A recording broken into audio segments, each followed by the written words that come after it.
Hello दोस्तों, आज पढ़ेंगे सममांगी और विषममांगी मिश्रण के इंपॉर्टेंट प्रश्न जो कि हर बार यहाँ से एग्जाम में प्रश्न पूछे जाते हैं। तो आज के टॉप 10 प्रश्न। पहला प्रश्न, निम्न में से शुद्ध पदार्थ है। कौन सा पदार्थ है जो शुद्ध पदार्थ है? तो Ag चांदी, Au सोना, N नाइट्रोजन या उपरोक्त सभी। तो इसका करेक्ट आंसर है उपरोक्त सभी। इसका मतलब यह हुआ है जितने भी तत्व हैं, ऐसा Ag, Au या नाइट्रोजन, ऑक्सीजन, जितने भी तत्व हैं वो सब क्या है? शुद्ध पदार्थ की श्रेणी में आते हैं। प्रश्न नंबर दूसरा, तत्व शब्द किसने दिया? तत्व शब्द है वो कौन से वैज्ञानिक ने दिया? प्रश्न number 1, option 1 Robert Boyle, option 2 Rutherford, option 3 Thomson और ऑप्शन 4 गोल्डस्टीन। तो इसका करेक्ट आंसर है ऑप्शन नंबर 1 रॉबर्ट बॉयल था जिन्होंने तत्व शब्द दिया सर्वप्रथम। ठीक है। प्रश्न नंबर तीसरा, निम्न में से इमल्सन का उदाहरण है। इमल्सन का उदाहरण है। इमल्सन क्या होता है?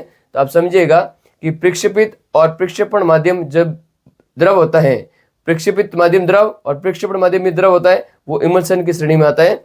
अब इसका एग्जाम्पल कौन सा है? पहला दूध, दूसरा पनीर, तीसरा मक्खन और चौथा जेली। तो इसका करेक्ट आंसर है दूध। दूध है जो इमल्सन की श्रेणी का एग्जाम्पल है। प्रश्न नंबर 14, निम्न में से टिंडल प्रभाव किसमें होता है? इसमें से किसमें टिंडल प्रभाव होता है? ऑप्शन 1 निलंबर, ऑप्शन 2 कॉलाइडल, ऑप्शन 3 विलियन, ऑप्शन 4 इनमें से कोई नहीं। तो कॉलाइडल विलियन में क्या होता है? टिंडल प्रभाव प्रदर्शित होता है, जिसने टिंडल नामक वैज्ञानिक ने टिंडल प्रभाव दिया था। प्रश्न नंबर 5वां, निम्न में से वायु में उपस्थित विलायक है। आपको पढ़ाया था मैंने पिछली वीडियो में कि विलायक वो होता है जिसकी मात्रा सबसे अधिक होती है। तो आप इसमें देखना, देखो ऑक्सीजन कितनी है? 21% वातावरण में, CO2 0.3% होती है ना, नाइट्रोजन 78% होती है। तो अब सबसे ज्यादा मात्रा किसकी होती है? नाइट्रोजन की होती है। कितनी? नंबर 6, कौन से मिश्रण में स्पष्ट परतकण सीमाएं दिखाई देती है? कौन सा मिश्रण है जिसमें स्पष्ट परतकण सीमाएं, जिसमें एक लाइन दिखाई देगी जिसमें विलय और विलायक अलग दिखाई देगा? तो स्पष्ट परतकण रेखा सममांगी मिश्रण में, विषममांगी मिश्रण में, या 1 व 2 दोनों, या इनमें से कोई नहीं।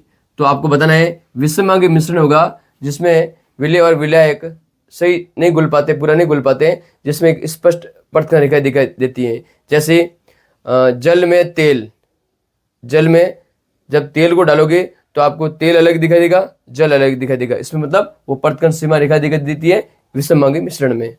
प्रश्न नंबर 7वां, निम्न में से वायु किसके अंतर्गत आता है?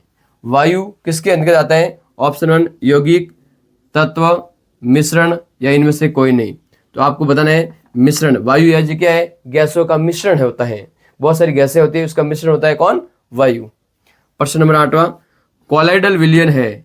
कॉलाइडल विलयन क्या है? सममांगी मिश्रण है या विषममांगी मिश्रण है? तो आपको बताना है कॉलाइडल विलयन एज ए विषममांगी मिश्रण है।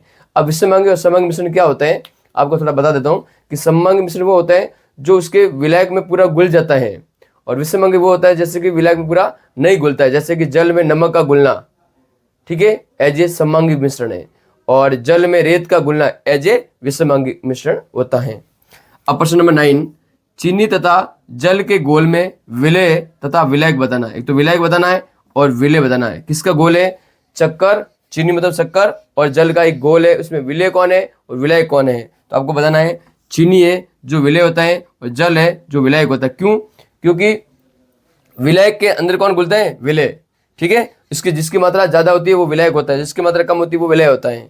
ठीक है। प्रश्न नंबर 10वां, एक विलयन में विलय पदार्थ की मात्रा संतृप्त से यदि कम है तो वो कौन सा विलयन होता है? असंतृप्त विलयन। आपको बताना है जब एक विलयन में विलय पदार्थ की मात्रा यदि संतृप्त से कम होगी तो उसको बोलते हैं असंतृप्त विलयन। अब मेरा प्रश्न आपसे है कि आपको बताना है कि अति संतृप्त विलयन किसे कहते हैं? आप कमेंट बॉक्स में कमेंट करके बताना, और आप चैनल पर नए हो तो चैनल को सब्सक्राइब कीजिए, शेयर कीजिए, सभी दोस्तों तक भेजिए। राधे राधे, मिलते हैं नेक्स्ट वीडियो में।